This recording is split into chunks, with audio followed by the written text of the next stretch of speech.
ભાજપના વધુ એક ધારાસભ્યએ પોલીસની કામગીરી ઉપર સવાલ ઉઠાવ્યા।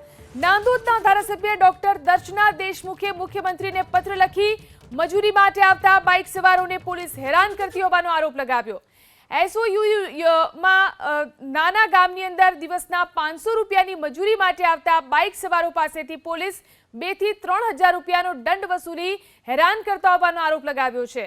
આ બાબતને લઈ અને જિલ્લા પોલીસ વડાને અનેકવાર રજૂઆતો કરી છતાં કોઈ યોગ્ય નિર્ણય લેવાયો નથી, જેના કારણે લોકોમાં પાર્ટી પ્રત્યે અસંતોષ અને કાર્યકરોમાં નારાજગી હોવાનું ધારાસભ્યનું કહેવું છે।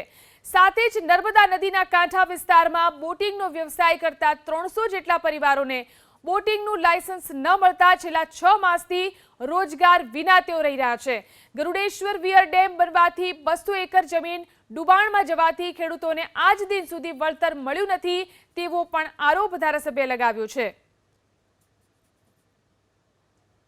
તો આ પત્ર લખ્યો છે નાંદોદના ધારાસભ્ય ડોક્ટર દર્શના દેશમુખે। તેમને મુખ્યમંત્રીને સંબોધીને આ પત્ર લખ્યો છે। તેમને પોલીસની કામગીરી ઉપર સવાલ ઉઠાવ્યા છે।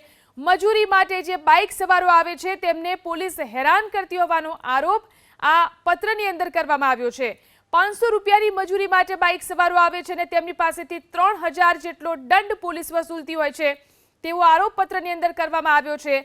આ સાથે જ બીજા અનેક સવાલ ધારાસભ્યએ ઉઠાવ્યા છે।